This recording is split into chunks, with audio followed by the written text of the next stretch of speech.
레위기 25장 13절부터 55절까지입니다. 레위기 25장 13절부터 55절까지의 말씀입니다. 봉독하겠습니다. 이 희년에는 너희가 각기 기업으로 돌아갈지라.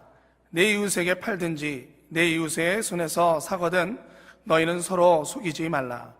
희년 후에 년수를 따라서 너는 이웃에게 살 것이요 그도 그 열매를 얻을 년수를 따라서 내게 팔 것인즉 년수가 많으면 너는 그 값을 많게 하고 년수가 적으면 너는 그 값을 적게 할지니 곧 그가 그 열매의 다소를 따라서 내게 팔 것이라.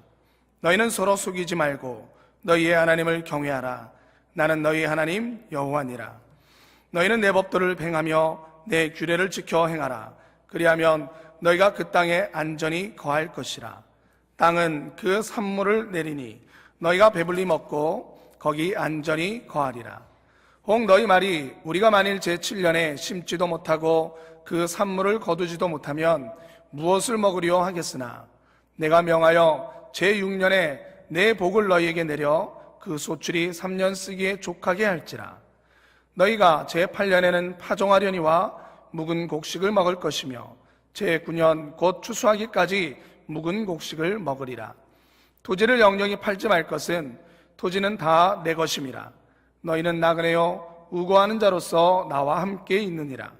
너희 기업의 온 땅에서 그 토지 무르기를 허락할지니 만일 너희 형제가 가난하여 그 기업 얼마를 팔았으면 그 근족이 와서 동족에 판 것을 물을 것이요 만일 그것을 물을 사람이 없고 자기가 부유하게 되어 물을 힘이 있거든 그 판 해를 계수하여 그 남은 값을 산 자에게 주고 그 기업으로 돌아갈 것이라.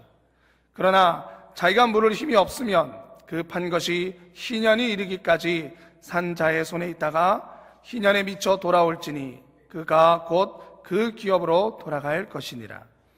성벽이 있는 성내의 가옥을 팔았으면 판지 만 1년 안에는 물을 수 있나니 곧 그 기한 안에 물으려니와 주년 내에 물으지 못하면 그 성내 가옥은 산자의 소유로 확정되어 대대로 영영이 그에게 속하고 희년에라도 돌려보내지 아니할 것이니라. 그러나 성벽이 둘리지 아니한 촌락의 가옥은 나라의 전토 일례로 물러주기도 할 것이요 희년에 돌려보내기도 할 것이니라.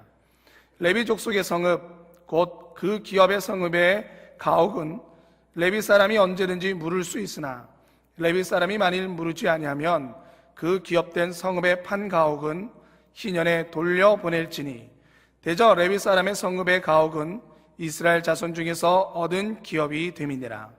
그러나 그 성읍의 들에 사면 밭은 그의 영원한 기업이니 팔지 못할지니라. 내 동족이 비난하여 하게 되어 빈손으로 내 곁에 있거든 너는 그를 도와 객이나 우고하는 자처럼 너와 함께 생활하게 하되 너는 그에게 이식을 취하지 말고 내 하나님을 경외하여 내 형제로 너와 함께 생활하게 할 것인즉 너는 그에게 이식을 위하여 돈을 구이지 말고 이익을 위하여 식물을 구이지 말라.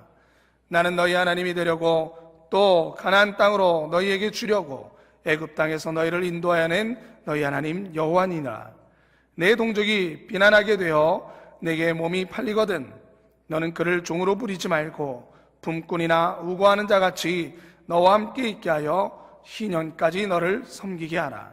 그때에는 그와 그 자녀가 함께 내게서 떠나 그 본족으로 돌아가서 조상의 기업을 회복하리라. 그들은 내가 애굽 땅에서 인도하여 낸 바 나의 품꾼인즉 종으로 팔리지 말 것이니라. 너는 그를 엄하게 부리지 말고 너희 하나님을 경외하라. 너의 종은 남녀를 물어나고 너의 사면 이방인 중에서 취할지니 남녀 종은 이런 자 중에서 살 것이며 또 너희 중에 우고한 이방인의 자녀 중에서도 너희가 살 수 있고 또 그들이 너희 중에서 살아서 너희 땅에서 가정을 이룬 그 중에서도 그리할 수 있은즉 그들이 너희 소유가 될지니 너희는 그들을 너희 후손에게 기업으로 주어 소유가 되게 할 것이라. 이방인 중에서는 너희가 영원한 종을 삼으려니와 너희 동족 이스라엘 자손은 너희 피차 엄하게 부리지 말지니라. 너희 중에 우고하는 이방인은 부여하게 되고 그 곁에 사는 너희 동족은 비난하게 되므로 너희 중에 우고하는 이방인에게나 그 족속에게 몸이 팔렸으면 팔린 후에 그를 속량할 수 있나니 그 형제 중 하나가 속하거나 삼촌이나 사촌이 속하거나 그 근족 중 누구든지 속할 것이요 그가 부여하게 되면 스스로 속하되 자기 몸이 팔린 해로부터 희년까지를 그 산자와 계수하여 그 년수를 따라서 그 몸값을 정할 때에 그 사람을 섬긴 날을 그 사람에게 고용된 날로 여길 것이라. 만일 남은 해가 많으면 그 년수대로 팔린 값에 속하는 값을 그 사람에게 도로 주고 만일 희년까지 남은 해가 적으면 그 사람과 계산하여 그 년수대로 속하는 그 값을 그에게 도로 줄지며 주인은 그를 매년의 삭군과 같이 여기고 너희 목전에서 엄하게 부리지 못하리라. 그가 이같이 속하지 못하면 희년에 이르러 그와 그 자녀가 자유하리니 이스라엘 자손은 나의 품꾼이 됨이라. 그들은 내가 애굽 땅에서 인도하여 낸 나의 품꾼이요 나는 너희의 하나님 여호와니라. 아멘. 오늘 설교의 제목은 경제의 원칙들입니다. 경제의 원칙들. 그런데 제목이 뒤에 하나 더 붙었어요. 합리성과 비합리성 이렇게 써놨습니다. 이 갑자기 뭐가 뻐근해요. 머리가 뻐근하고 합리성, 비합리성 그러면 이게 경제 이런 말도 어려운데 합리성, 비합리성 이거 오늘은 그냥 하나님이 나에게 인내를 배우라 하시나 보다. 예배 시간, 설교 시간에 졸지 않는 훈련을 시키시나 보다 이렇게 생각할지 모르겠지만 합리성이라는 말이 그렇게 어려운 게 아닙니다. 합리성이라는 말은요 합한다는 거예요. 이치에 합한 거예요. 비합리적이라는 건 이치에 합하지 않는다는 게 비합리성이에요. 더 쉽게 얘기하면요 합리적이라는 말은 이치에 합한다. 그래서 말이 되는 얘기들이 합리적인 얘기입니다. 비합리적인 얘기다. 그건 뭐예요? 말이 안 되는 이야기예요. 오늘 설교의 제목은 그래서 이런 겁니다. 경제의 원칙들을 하나님이 얘기하세요. 그런데 이 말들이 하나님 우리에게 주신 이 말씀이 도대체 말이 되는 얘기인지 말이 안 되는 얘기인지 우리가 살펴볼 겁니다. 합리성, 비합리성은 그거예요. 하나님 말씀하신 게 이게 말이 되냐 아니면 말이 안 되냐 이거죠. 오늘 우리가 읽은 말씀은 레위기에 있는 말씀이에요. 우리가 무슨 경제학 원론책 한 페이지를 찾아서 읽은 게 아닙니다. 오늘 우리가 읽은 말씀은 레위기 하나님의 말씀을 읽었어요. 그 유명한 모세 5경 중에서도 세 번째 책입니다. 이 하나님의 말씀 가운데 있는 내용이에요. 그러니까 여러분들 무슨 경제 얘기를 교회에서 하나 당연히 합니다. 왜? 여기 지금 레위기 그냥 그 모세 5경 중에서도 한복판에 빡 써 있는 얘기예요. 왜 이렇습니까? 레위기가 말씀드렸어요. 레위기 어떻게 하면 하나님의 백성들이 여호와 하나님과 함께 살 수 있을까요? 하나님이 말씀하세요. 여호와께서 말씀하십니다. 내가 거룩하다. 그러니까 너희도 거룩해라. 너희가 거룩해야 되는 이유는 뭐예요? 내가 거룩하기 때문에 그래요. 내가 너희와 함께 살면서 너희들 가운데 그 진중에 너희들을 보호하고 너희들을 인도하고 너희들과 함께 살기 위해서는 어떻게 너희도 거룩해야 된대요. 자, 그 거룩함을 배우는데요. 그 거룩함을 배우기 위해서 레위기 말씀을 주십니다. 레위기의 말씀은 우리에게 복된 삶을 주시려는 하나님의 크신 뜻이에요. 함께 하시려는 의도에서 함께 하셔서 우리를 보호하시고 우리에게 복을 주시려고 이렇게 살아라 하십니다. 우리 교회에서 많이 얘기하는 성경적 효 그냥 딱 그 얘기예요. 성경적 효가 가르치는 건 뭐죠? 하나님 우리에게 복 주시는데 어떻게 복을 주셔요? 우리에게 행할 무엇들을 주셔요? 명령들을 주셔요. 그래서 7효, 그래서 7행복입니다. 하나님 말씀대로 살래요. 그게 7효예요. 뭘 순종해야 될까? 그 다음에 뭐예요? 그러면 하나님이 우리에게 복 주셔요. 7효라는 건 다른 거 아닙니다. 이거 거룩해지는 방법이에요. 거룩하면 어떻게 됩니까? 거룩하면 바로 복이 오는 건 아니에요. 거룩하면 어떻게 해요? 하나님 우리와 함께 하시면서 우리에게 약속하신 복을 성실하게 우리에게 내려주세요. 이게 우리 교회가 얘기하는 성경적 효입니다. 레위기 딱 그렇게 쓰여진 책이에요. 내가 거룩하니 너희도 거룩해라. 내가 너희들과 함께 하려면 너희들 거룩해야 된다. 거룩한 삶 살아라. 그럼 내가 너희와 함께하며 너희에게 복을 주겠다 하시죠. 자, 그러면 하나님이 함께 하시는 거룩한 삶은 어떻게 살아야 되는 걸까? 레위기가 그 이야기를 한다 그랬어요. 오늘 알려줍니다. 어떻게 살까를 생각할 때마다 우리는 늘 어떻게 산다는 건 늘 결정의 연속입니다. 내가 무슨 결정들을 해요? 누구를 만날까? 아니면 어디를 갈까? 아니면 내가 지금은 무엇을 할까? 모든 결정들, 그것들로 우리는 삶을 삽니다. 많은 결정들 중에서요, 꽤나 많은 부분들이, 그리고 꽤나 중요한 부분들은 오늘 본문에 나오는 것처럼 경제적인 결정들입니다. 경제적인 결정들이에요. 거의 모든 대부분의 결정들이 다 경제적인 결정들과 연관되어 있습니다. 뭐 어디에 살까 하는 거 뭐예요? 어디에 살까 하는데 꼭 경치만 생각합니까, 여러분들? 제일 경치 좋은 데 살려고 하는 거예요? 아니에요. 항상 거기에는 뭐가 따라가요? 경제적인 결정이 들어가는 거예요. 이 값이 얼마일까? 그죠? 이거 나중에 팔면 어떻게 될까? 여기 땅값이 오를까? 온갖 결정들 합니다.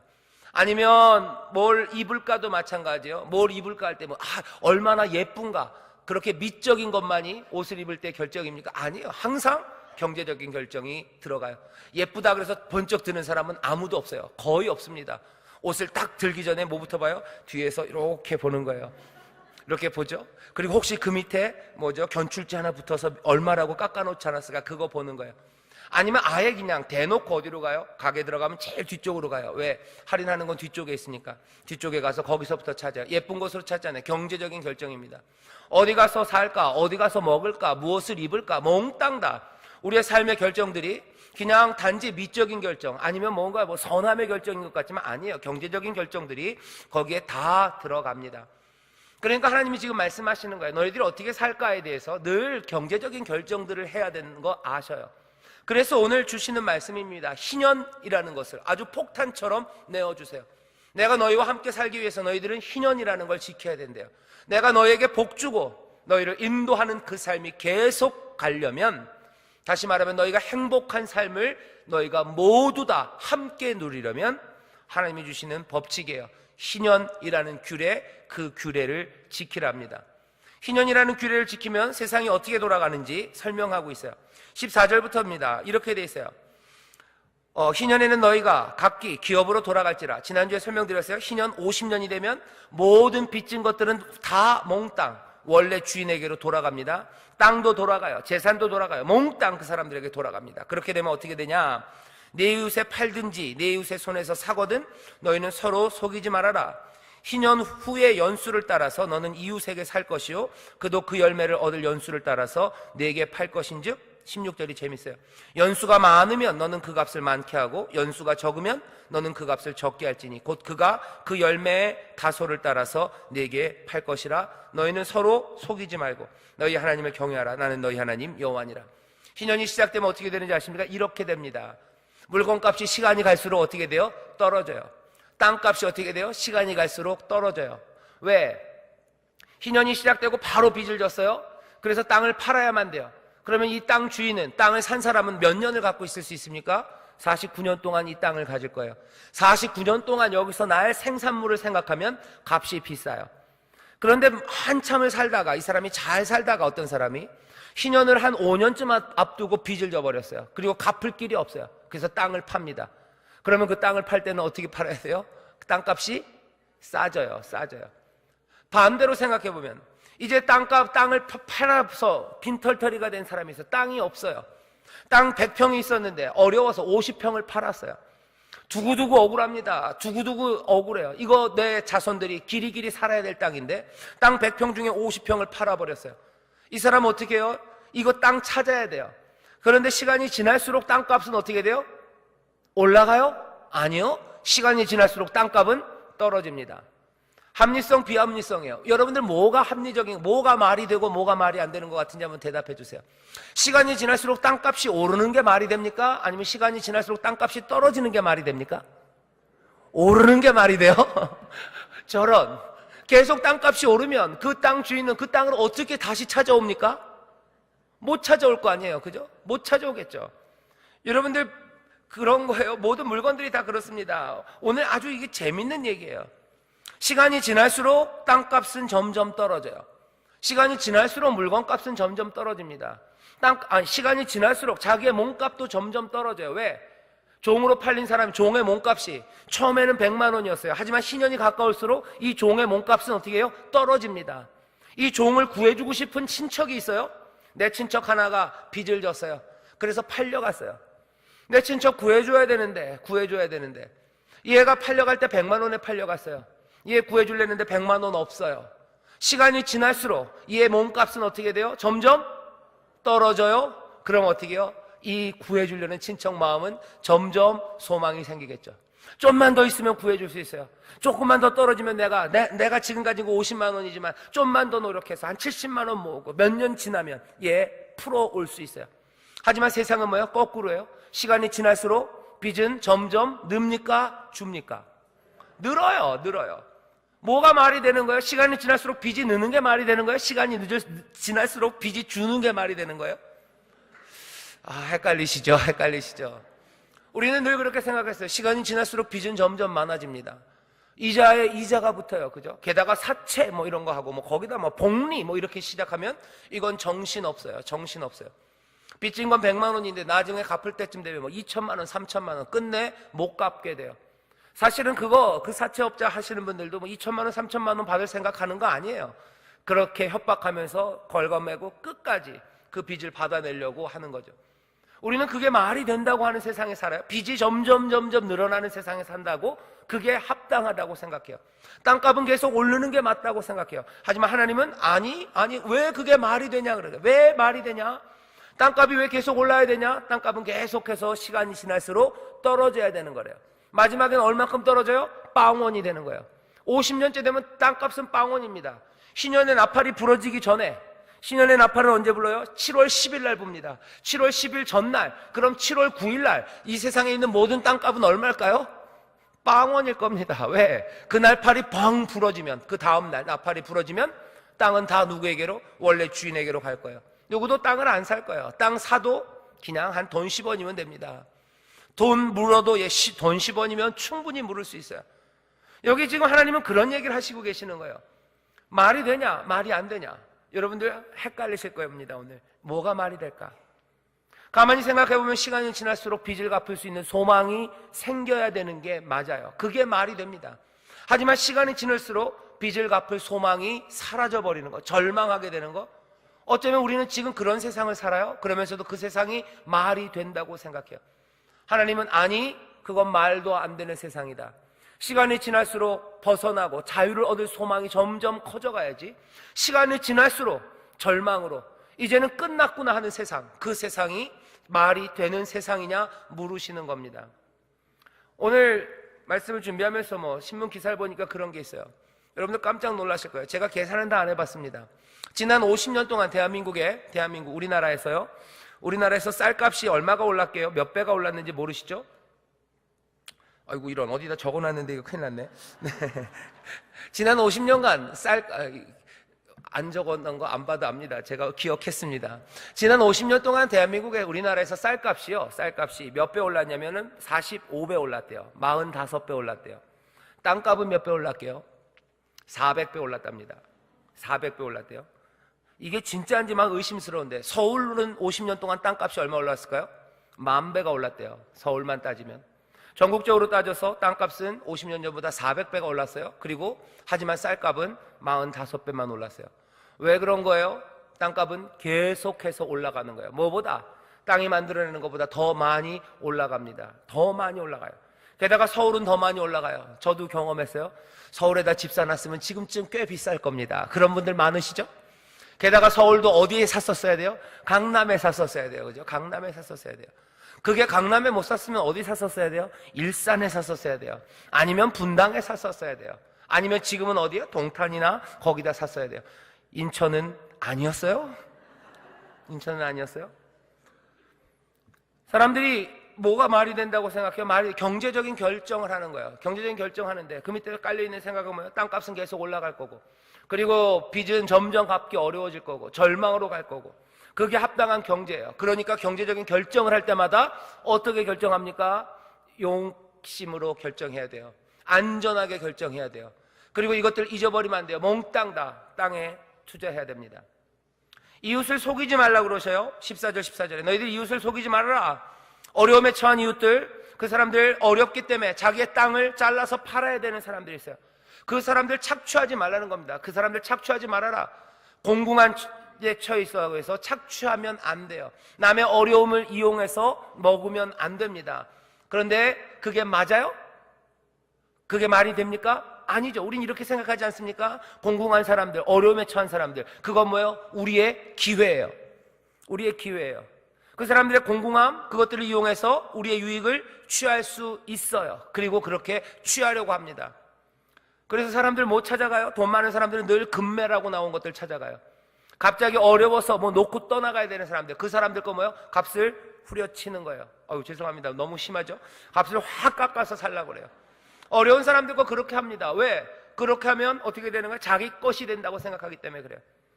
하나님은 그러지 말래요. 이웃을 속이지 말아라. 어려움에 있는 이웃들, 그 사람들 착취하지 말아라. 왜 그러면 안 됩니까? 이거 기회 아닙니까? 심지어 어떤 사람들은 그렇게 생각해요. 이거 하나님이 주신 기회 아닙니까? 내 재산을 불리게 하시려고 하나님이 나에게 주신 기회라고 생각할지 몰라요. 하나님만 하지만 아닙니다. 그러지 말래요. 왜 그러면 안 됩니까? 하나님께서는 우리를 몽땅 다 하나님 앞에서 동등한 존재로 만드셨어요. 사람들의 공공함을 확 취해버리면 어떻게 돼요? 이 사람들 앞뒤로 쭉 갈라지기 시작하는 거예요.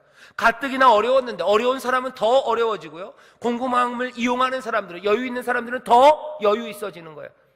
여유 있는 사람 더 여유 있어집니다. 공공한 사람들은 더 공공합니다. 없기 때문에 자기를 팔아야 돼요. 그 없기 때문에 자기를 팔아야 되는 그 급박함을 이용해서 후려치는 거예요. 속이는 겁니다. 그러면 어떻게 되나요? 줘야 되는 값 말고 다른 값을 주기 시작해요. 그럼 이것들은 점점 벌어지기 시작하는 거죠. 부자는 더 부자가 되고 가난한 사람들은 더 가난해집니다. 이게 말이 되는 겁니까? 우리는 어쩌면 그게 말이 된다고 생각해요. 하지만 하나님은 그게 말이 되냐 물으시는 겁니다. 그게 말이 되냐? 오늘 우리가 생각해야 되는 합리성과 비합리성은 그런 문제예요. 우리는 그게 말이 된다고 생각했어요. 하지만 하나님은 그건 말이 안 된다는 거야. 말이 안 된다. 왜? 내가 너희들 모두 다 잘 살라고, 너희들 모두가 다 평화롭게 살라고 그랬는데 누구는 끝없는 탐욕으로 더 부자가 돼서 한없이 올라가고, 누구는 어려운 상황 때문에 더 어려워져서 그렇게 갈라지는 거, 그게 말이 되냐 얘기를 해요. 사람들은 그것들을 말이 된다고 얘기하면서 이러는 거죠. 지 노력으로 사는 거죠. 지 노력으로 부자 된 거 아닙니다. 없는 사람들의 급박함을 착취해서 부자가 된 겁니다. 하나님이 얘기했어요. 땅은 내 건데 내 땅에서 너네들이 살면서 너네들이 행복하게 몽땅 다 같이 잘 살라고 하는데, 사람들의 급박함, 그것들을 이용해서 네가 더 많이 취하려고 속이냐? 그건 안 된다 말씀하시는 거예요. 사람들은 아이고 아닌 것 같아요. 왜 아닌 것 같아요? 하나님이 우리에게 모두가 다 같이 살라고, 잘 살라고 하셨다는 말씀을 잊어버리는 거예요. 그리고 또 그것들이 잘 돌아가고 있는지 안 돌아가고 있는지 살피시는 하나님, 그 하나님의 눈을 잊어버리는 거예요.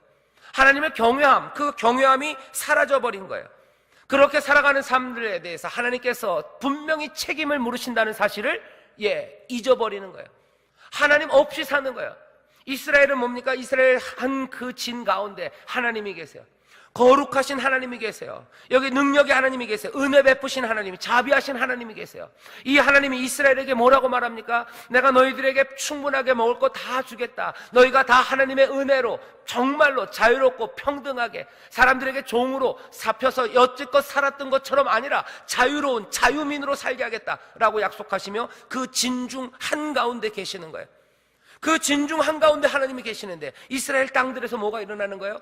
그냥 종으로 삼고, 가지려는 사람들은 더 많이 갖고, 또 약한 사람들 그거 그냥 쪽쪽 빨아서 나락에 쳐넣는 일들. 부자는 더 부자가 되고 가난해지는 사람들은 더 가난해지는 일들. 그리고서는 그것들을 뭐라고 얘기해요? 우리는 수고를 해서, 우리가 노력해서, 쟤는 게을러서. 노력해서 된 거 아닙니다. 남을 속여서 된 거예요. 노력해서 된 거 아닙니다. 남을 뽑아먹어서 된 거예요. 부자인 사람들, 어느 정도 부자, 여기 보면 누가 노력한 사람이 있고 안 노력한 사람이 있어요. 그 차이가 분명히 생깁니다. 그 차이에 대해서 인정해요. 하지만 이게 말도 안 되게 속여서 벌어지는 것에 대해서 하나님은 말도 안 된다 얘기하시는 거예요. 거기에 대해서 이거는 이해할 수 없다는 거죠. 이해할 수 없는 건 많습니다. 거기에 대해서 사람들이 아니에요. 탐욕의 기회, 어쩌면 내 욕심을 채울 수 있는 기회 하나님이 주신 거예요. 하나님이 주신 거 아닙니다. 하나님이 지금 지켜보고 계세요. 남들의 불행을 이용해서, 남들의 급박함을 이용해서 그것들을 착취하는 일, 그건 멈춰져야 돼요. 하나님의 백성들이라면 그래야 돼요. 그리고 한 나라와 한 민족이 하나님의 복을 누리려면 그 일들을 막아내야 됩니다. 가난한 사람들을 끝까지 등골을 휘게 만들고 거기에 대해서 땅은 하나님의 것인데 그 땅이라는 것을 들고서 사람들을 어렵게 하려는 그 제도들, 그것들을 다 막아내야 돼요. 쌀값은 45배 늘었어요. 하지만 땅값은 우리나라에만 해도 벌써 몇 배가 늘었대요? 4,000배가 올랐대요. 뭔가 다른 겁니다. 그만큼의 간격만큼 뭔가 왜곡되어 있는 거죠. 희년 하나님이 우리에게 주시는 말씀이에요. 자, 어떻게 하냐? 모든 것들은 다 하나님의 것이다. 내가 모두에게 나눠줄 거다. 너네들이 늘 소망 가운데 살게 하고 싶다. 살다 보면 빚지는 일 생기고 살다 보면 어려운 일 생기지만 그렇게 빚지고 어려운 일이 생겼다고 해서 평생을 가난하게 사는 거, 그거 내 뜻 아니다 하는 거예요. 그거 내 뜻 아니다. 사람들을 절망으로 몰아넣는 건 내 뜻 아니다. 사람들의 꿈을 몽땅 다 꺾어버리는 건 내 뜻 아니다. 너희들은 어떻게 해야 된다는 거예요? 사람들에게 소망이 될 수 있게, 사람들이 다 같이 잘 살 수 있게. 물론 실패해서 어려움을 겪을 수는 있어요. 하지만 그 어려움을 겪는 가운데서도 어떻게 해야 돼요? 소망을 잃어버리지 않게 만들어야 되는 거예요. 어려워서 빚졌는데 소망이 깨져버리게 만든다면 그건 안 된다는 거예요. 그렇게 될 수 없다. 너네들 도대체 무슨 생각으로 내 은혜와 내 복을 누리며 사는 사람들, 그렇게 사는 백성들이 어떻게 그렇게 잔인하게 오히려 종으로 묶으려고 하고 노예로 묶으려고 하고 빚으로 사람을 얽어매려고 하냐. 너네들 풀어줘야 된대요. 오늘 경제의 원칙들 얘기하는 겁니다. 어떻게 살까? 여러 가지 경제적인 결정들을 우리가 하며 살아요.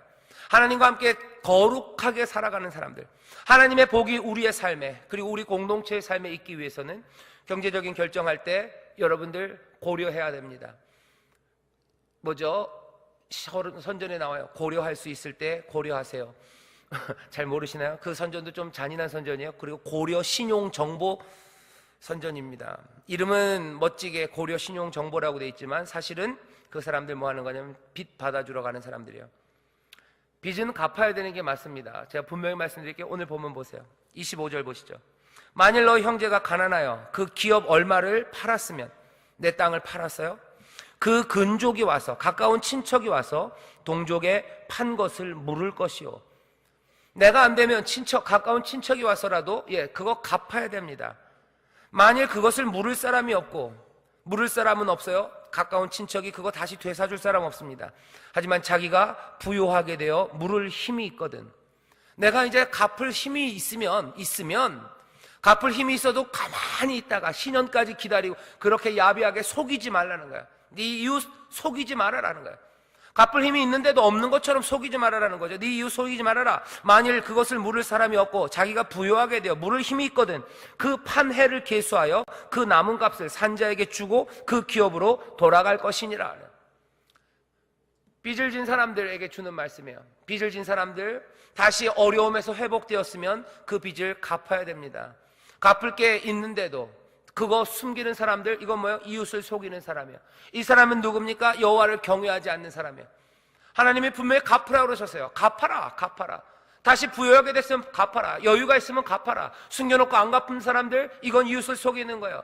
착취하는 사람만큼이나 하나님 앞에서 나쁜 사람들입니다.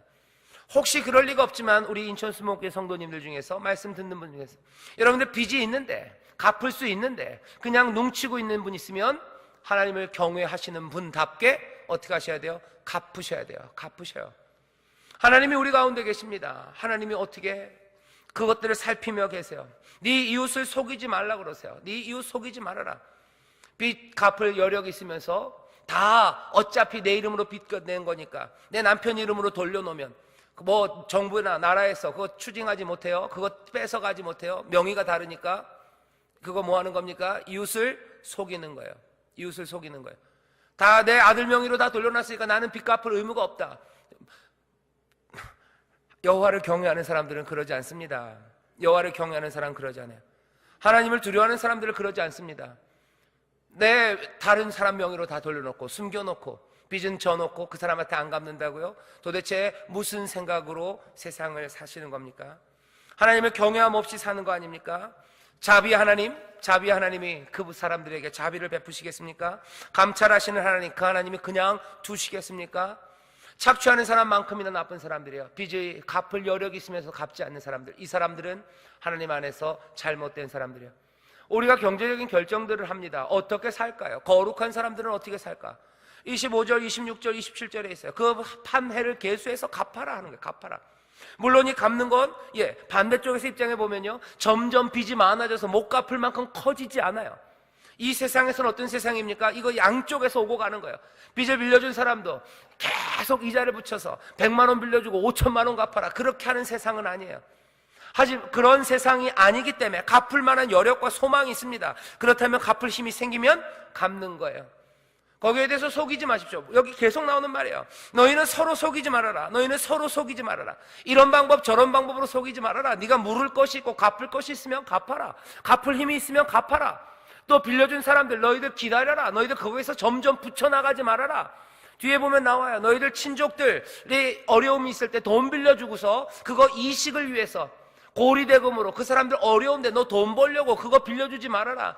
네 식물 먹을 것 주면서 그거 이식을 위해서, 이익을 위해서 너네들 그렇게 하지 말아라. 너희들 대할 때 학대하지 말아라. 그 사람들 등골 휘게 하지 말아라. 왜? 다 너희들의 형제다, 몽땅 다 내 은혜를 누리는 사람들이다. 내가 너희를 자유케 한 사람들이다. 빚 때문에 자유를 얽어매고 빚 때문에 이 사람들 절망으로 살아가게 하지 말아라 하는 거예요. 경제는 어떤 겁니까? 잘 살라는 게 경제예요. 함께 모두가 행복하게 소망 가운데 살기 위한 게 경제입니다. 하지만 그러다 보면 넘어질 때 있어요. 그러다 보면 실패할 때 있는 것 압니다. 하지만 그럼에도 불구하고 경제적인 실패가 있는 세상에서도 우리가 함께 잘 살 수 있어요. 경제에 실패가 있는 그 세상에서도 소망을 품고 살 수 있습니다. 뭐예요? 이자는 끝없이 올라가지 않고, 이자는 끝없이 올라가지 않고, 지친 사람들을 물러주는, 그 사람들을 대신해서 갚아주는 사람들이 있고, 또 여유가 생기고 이제 내가 갚을 수 있는 여력이 생기면 얼마든지 내 것을 다 내어서라도 그 빚을 갚으려는 사람들이 있고, 그렇게 서로 다시 제자리로 돌아가서 그 자유와 하나님이 주시는 은혜를 누릴 수 있는 세상, 그 세상이 가능하대요. 이게 말이 되는 것 아니냐고 오늘 우리에게 말씀하시는 겁니다. 우리는 여기에 대해서 많은 사람들은 뭐라고 얘기해요? 하나님, 그건 말도 안 됩니다 라고 얘기해요. 왜? 빚진 사람들, 그 사람들은 빚을 안 갚으려 합니다 얘기하는 거예요. 빚을 안 갚으려고 도망갑니다. 그러니 끝까지 받아야 되는 것 아닙니까? 말이 안 됩니다 하나님. 아니요, 하나님은 말씀하세요. 너희가 내 말에 순종하고 너희가 내 섭리와 내 은혜를 믿는다면 너희들 할 수 있대요. 너희들 그렇게 잘 살 수 있는 길이 있대요. 이게 말이 되는 길이다 하는 거야. 이게 말이 되는 길이다. 갚으려는 사람들 하나님의 은혜로 하나님이 채우시면 갚고, 정성을 다하여 갚고, 힘을 다하여 갚고, 받는 사람들은 시간이 지날수록 더 많이 받지 않고, 그래서 갚으려는 사람들이 갚을 수 있게 해주고, 갚을 수 있는 소망을 주고, 그래도 안 되고 그래도 안 되면 어떡합니까? 안 되는 건 어떡합니까? 안 되는 걸 죽입니까? 그럴 수 없죠. 함께 살라고 그러셨어요. 그렇다면 뭐가 오는 거야? 마지막 신년의 그날이 오는 거예요. 자, 이제 너희들 다 해도 안 되겠구나. 그렇다면 이제는 하나님의 은혜의 해예요. 하나님이 베푸시는 자비의 해입니다. 자, 이제 다 제자리로 돌아가라 하는 거예요. 제자리로 돌아가면 누가 죽는 사람 있습니까? 죽는 사람 아무도 없습니다. 자기 땅으로 돌아갈 뿐이에요. 자기 땅으로 돌아갈 뿐입니다. 이제껏 먹고 살았어요.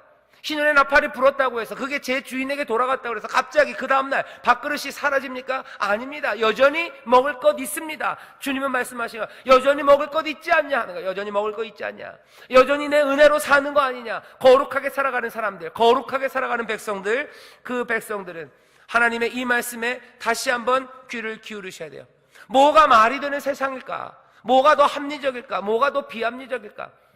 세상이 온통 다 경쟁과 싸움과 죽음으로 가도 상관없고, 사람들 죽어나가도 상관없고, 사람들 비참하게 살아도 상관없고, 그런 세상이라면 아마 세상이 말하는 대로 경제를 해가면 될 겁니다. 도태된 사람들은 이건 나고자 하니까 죽으나 마나 상관없고, 하지만 그게 아니라 모두가 다 함께 잘 살고, 모두가 다 하나님 앞에서 동등하고, 모두에게 주신 하나님의 넉넉한 은혜를 믿고, 땅은 여전히 우리에게 필요한 것들을 내고 우리는 그 안에서 풍성하게 살아갈 수 있는 것을 믿는 사람들이라면 어쩌면 하나님이 말씀하시는 이 말씀이 말이 되는 세상이에요.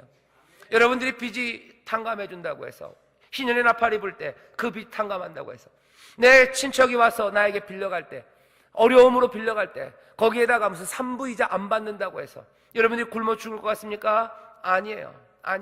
하나님 말씀하신 아니다. 안식년 지난주에 설교했어요. 지난주에 안식년 쉬면 죽을 것 같냐? 하나님 말씀은 아니다.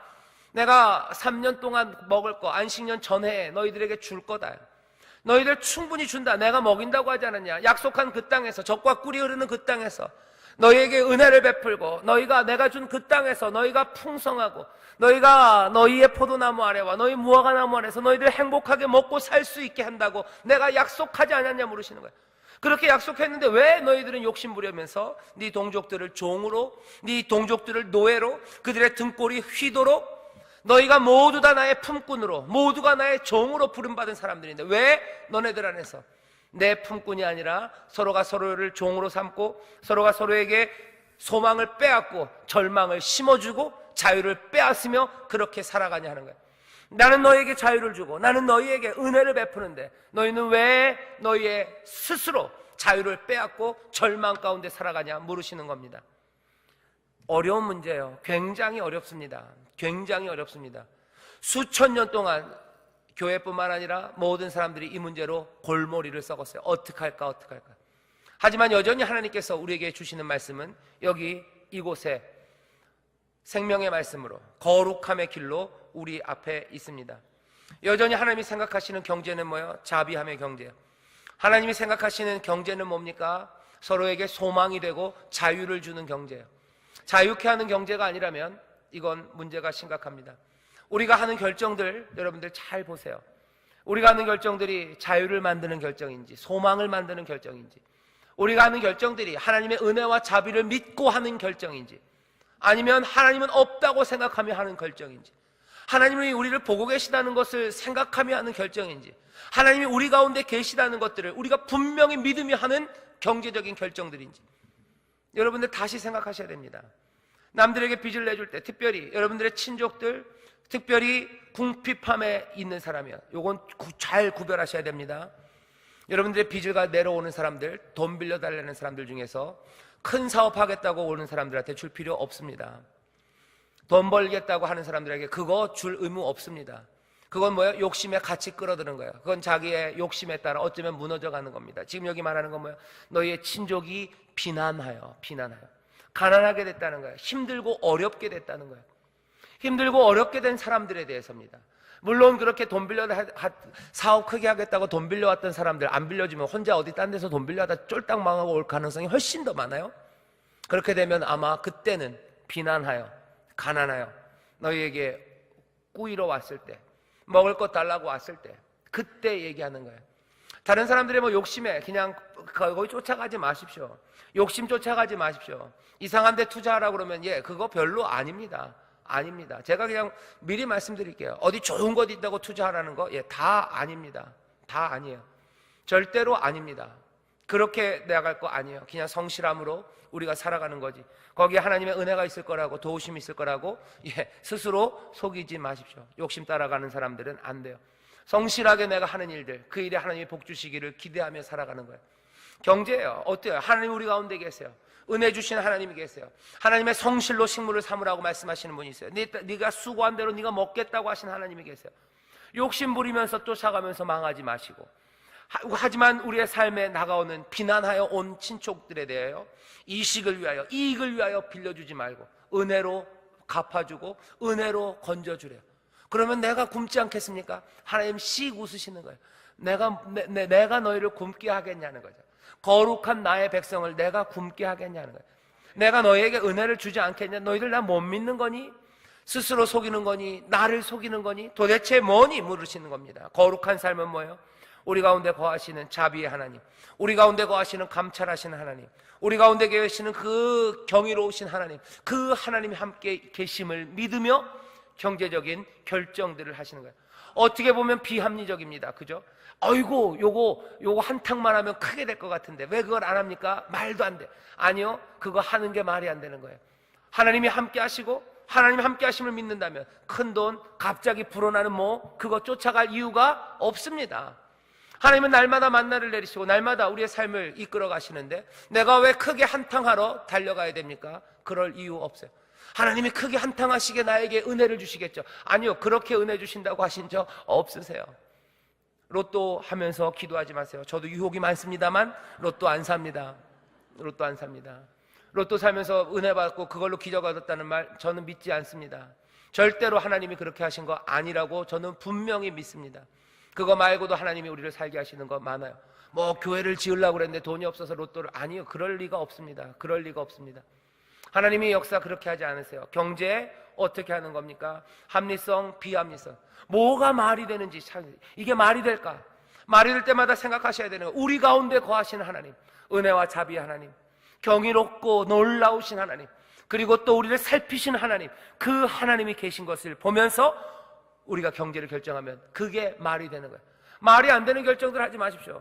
이웃에게, 친족에게 여러분들 돈 그냥 싹싹 뽑아먹으려는 결정들 뭐예요? 그거 잘못된 결정이에요. 왜? 말도 안 됩니다. 그거 뽑아먹어서 뭐 하려고요? 뭐 하려고? 하나님이 나에게 밥 주신대. 그거 뽑아먹어서 이자, 3부 이자 받으면 밥을 15끼씩 먹을 겁니까, 하루에? 아니잖아요. 그거 아니에요. 하나님이 우리에게 주시는 은혜와 하나님이 함께 하심을 믿는 사람들은 이웃, 그리고 특별히 내 친족과 가까운 사람들, 그 사람들의 아픔과 어려움을 내 유익으로 삼지 않습니다. 그 사람들 물러줘요. 그 사람들의 빚도 대신도 갚아줍니다. 왜요? 우리가 함께 잘 살기 위해서. 내가 할 수만 있다면. 하나님이 우리에게 말씀하세요. 이스라엘 자손은 나의 품꾼이 됨이라. 그들은 내가 애굽 땅에서 인도하여 낸 나의 품꾼이요 나는 너희 하나님 여호와니라. 합리적인 거, 말이 되는 것 같기도 하고 말이 안 되는 것 같기도 하는 일들이 오늘 여기 본문에 가득 쓰여 있어요. 하지만 이것들이, 이 하나님의 말씀이 말이 되는 이유는 한 가지죠. 하나님이 우리와 함께 하시기 때문에 그래요. 하나님이 함께 하시는 사람들, 여러분들 경제에서 다시 생각해 보세요. 내가 하는 이 결정들이 말이 되는 결정인지 말이 되지 않는 결정인지. 그렇게 살아가는 사람들에게 하나님이 레위기 전체가 주시는 약속이에요. 그렇게 거룩하게 살아가는 백성들에게 하나님이 뭐예요? 그 거룩한 하나님은 떠나지 않으십니다. 거룩한 하나님, 그 하나님 주님이 함께 하세요. 주가 함께 하시는데 굶을 것 같습니까? 주가 함께 하시는데 여러분들의 삶을 누가 빼앗아 갈 것 같습니까? 아니에요. 주가 지키세요. 주가 불기둥으로 함께 하시고 주가 구름기둥으로 함께 하시고 주께서 걸어가야 되는 길을 번쩍 일어나서 인도하시고 주가 인도하시고 주가 함께 하시며 보호하시고 주의 복을 누리게 하시는데 누가 우리를 대적합니까? 누가 우리를 넘어뜨립니까? 누가 우리를 하나님의 사랑에서 끊어내겠습니까? 무엇이 기근이나 그죠? 적신이나 권세나 사망이나 아니면 하늘에 있는 천사라도 무엇이 우리를 하나님의 사랑에서 끊어내겠습니까? 하나님이 우리와 함께 하시는데 누가 우리를 대적합니까? 누가 우리를 넘어뜨립니까? 하나님의 말씀대로 사는 사람들, 모든 경제의 결정에서 하나님이 말씀하시는 그 말이 되는 결정들을 하는 사람들, 그래서 늘 하나님과 함께 결정하고 살아가는 여러분들의 삶에 하나님의 은혜가, 그리고 주가 부으시는 놀라운 풍성하심과 넉넉하심과 넘치게 하심이 우리 가운데 부어질 줄 믿습니다. 하나님 모시고 살아가는 여러분 되실 때 여러분들의 경제가 회복되고 하늘의 것으로 충만하고 땅에 기름진 것들로 먹이게 하시고 꾸어줄지언정 꾸지 않는다고 하셨어요. 내어줄지언정 비리러 다니지 않는다고 하셨어요. 떡반죽 그릇을 만지면 떡반죽 그릇이 복을 받고 하늘에서 하나님의 은혜가 내리고 내가 먹인다 하십니다. 이 말씀 붙잡고 말씀대로 살아가시길 주의 이름으로 축원합니다. 주의 이름으로 축원합니다. 주의 말씀의 약속이 우리 가운데 이루어질 줄 믿습니다. 주님 말씀대로 살아가는 자들 주가 먹이시고 입히시고 주가 그 삶을 아름답게 하실 줄 믿습니다. 기도하겠습니다. 하나님 아버지 감사합니다. 우리가 하늘 나는 새들과 들의 백합화를 봅니다. 그들이 길쌈도 안 하고 염려도 안 합니다. 하지만 주께서 먹이시고 주께서 아름답게 입히시는 걸 봅니다. 주여, 이 땅에서 우리가 살아가는 동안에 주가 우리와 함께 하심을, 주의 은혜와 주의 선물로 우리가 살아감을 보게 하여 주시고 주가 우리의 삶을 살피심을 보게 하시고 주여, 그 주님과 함께 동행하는 자들 되게 하여 주시옵소서. 주와 동행하며 살아가는 모든 결정 가운데 아버지는 경제적인 결정들이 참 많습니다. 아버지 하나님, 그 경제적인 결정들을 할 때마다 아버지님 이웃들을 속이지 말게 하시고 하나님 속이지 말게 하시고 주가 함께 하심을, 은혜의 하나님이 함께 하심을 주여 분명히 보고 주님 말씀 따라 살아가는 하나님의 백성들 되게 하여 주시옵소서. 아버지, 세상에 우리를 속일 때가 많고 우리의 눈을 가릴 때가 많고 귀가 가릴 때가 많습니다. 눈을 가리고 귀를 가려 살아계신 주가 우리와 함께함을 보지 못하게 하고 주의 말씀에 귀를 닫게 할 때가 얼마나 많은지 모릅니다. 아버지, 세상의 염려와 두려움 때문에 주를 보지 못하고 주의 음성 듣지 못하는 자들 되지 말게 하시고 성령이시여 우리 가운데 눈을 열어 주시옵소서. 우리의 귀를 열어 주시옵소서. 우리의 모든 갇힌 데서 자유케 나오게 하시고 아버지 아버지 하나님, 묶여있는 자들 자유함을 얻게 하여 주시옵소서. 아버지 하나님 기도합니다. 아버지 하나님, 믿음으로 가야 되는 일입니다. 세상은 아니라고, 말도 안 된다고 하나, 아닙니다. 믿음으로 주를 바라보며 주께 순종하며 주의 말씀 따라갈 때 주께서 우리의 삶의 복을 내리실 줄 믿사오니 주여 말씀대로 이루어 주시옵소서. 말씀대로 이루어 주시옵소서. 감사드리며 예수님 이름으로 축복하며 기도하옵나이다. 아멘.